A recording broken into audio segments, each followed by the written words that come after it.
CKB coaching centre থেকে সকল ছাত্রছাত্রীদের আন্তরিক শুভেচ্ছা ও অভিনন্দন। আমরা ইতোমধ্যে তোমরা বিশেষ করে ষষ্ঠ শ্রেণীর সকল প্রশ্ন পেয়ে গেছি। দেখো, কাজ ক, বেঁচে থাকার জন্য প্রয়োজনীয় অক্সিজেন মাপি দলগত কাজ করতে হবে। কাজ খ, কাগজের অপচয় কমায় গাছ, তারপর আছে গাছের যত্ন করি, বিশুদ্ধ পরিবেশ গড়ি।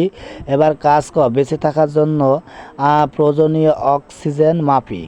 আমরা জানি যে গাছ পরিবেশ থেকে ক্ষতিকর কার্বন ডাই অক্সাইড গ্রহণ করে বাতাসকে বিশুদ্ধ করে, আবার গাছকে যে অক্সিজেন তৈরি করে তা নিঃশ্বাসের জন্য মাধ্যমে গ্রহণ করে আমরা বেঁচে থাকি। এটা বড় গাছ, আম কাঠ গাছ গড়ে প্রতি বছরে এত লিটার অক্সিজেন তৈরি হয়। এছাড়া আমরা এগুলো তোমরা পড়ে নিও। পরবর্তী কাজ দলগত কাজ 1। এখানে আছে আলোচনা করে তোমাদের বিদ্যালয়ের গাছের সংখ্যা, এটা পড়ে নিও। এটার সমাধান একক কাজ।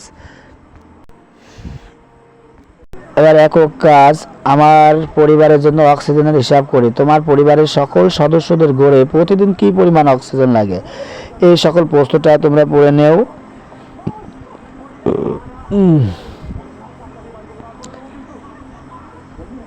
এখানে দেখো 1 থেকে 7টি প্রশ্ন আছে। এই 1 থেকে 7টি প্রশ্ন আছে, এগুলো তোমরা পড়ে নাও।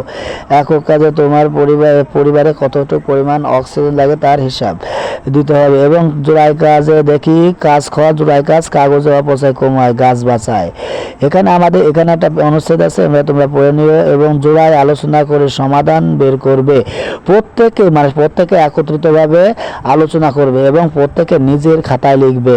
তোমার শ্রেণীর কাজের জন্য বিভিন্ন কাগজ ব্যবহার করে থাকো এবং পোস্টার পেপার, A4 সাইজের কাগজ প্রভৃতি। তোমরা 2 জন শর্ত এখানে দেখো, 2 নং ক্ষেত্রে 1 নং ক্ষেত্রে আছে প্রতিটা। এবং তোমাদের শ্রেণীতে মোট শিক্ষার্থীর সংখ্যা কত তা লিখে রাখবা। শিক্ষক মোট কতটি পোস্টার পেপার নিয়ে এসেছিলেন সেটা দেখবা। তোমাদের দেওয়া অংশে মূল 450 টাকা হলে প্রতিটি পোস্টার পেপারের মূল্য কত, মানে যতগুলো পেপার নেওয়া আছে তার মূল্য আছে 450 টাকা। তাহলে ভাগ করবা, উত্তর বেরিয়ে যাবে। কাজ গ, গাছে যত্ন করি, বিশুদ্ধ পরিবেশ গড়ি। দলগত কাজে গাছ রোপণ করব। তোমার বিদ্যালয়ের বাগানে 2টি প্লট আছে, ওইখান থেকে আমরা গাছ রোপণ করব। এখানে দেখো প্লট 1 দেওয়া আছে আর প্লট 2 দেওয়া আছে। একটা আছে আয়ত আকৃতি আর একটা আছে বর্গ আকৃতি। আয়ত আকৃতির ক্ষেত্রফল নির্ণয়ের সূত্র দৈর্ঘ্য গুণ প্রস্থ, বর্গ আকৃতি বাহু এর হোল স্কয়ার। প্লট 1 এবং প্লট 2 এর ক্ষেত্রফল নির্ণয় করো। আশা করি আমরা দুটোরই ক্ষেত্রফল নির্ণয় করতে পারবো। এবং প্লট 1 ও প্লট 2 গাছের রোপণ করা যাবে কত ঠিক চারা গাছ। পাশাপাশি এখানে প্রশ্ন আছে 4টে। আমরা প্রতিটা প্রশ্নের সমাধান কিছুক্ষণের মধ্যে দিয়ে দেওয়ার চেষ্টা করব। তোমরা চ্যানেলটিকে সাবস্ক্রাইব করে রাখো এবং এই কাজটি করো। পরবর্তী কাজ এখানে আছে, ধরো ষষ্ঠ শ্রেণীতে তোমার শাখার যত সংখ্যক শিক্ষার্থী আছে তোমাদের বিদ্যালয়ে, এখানে প্রতিটি প্রশ্নের উত্তর, এই আছে প্রশ্ন। আমরা কিছুক্ষণের মধ্যে এই প্রতিটি প্রশ্নের উত্তর দিয়ে দেওয়ার চেষ্টা করব।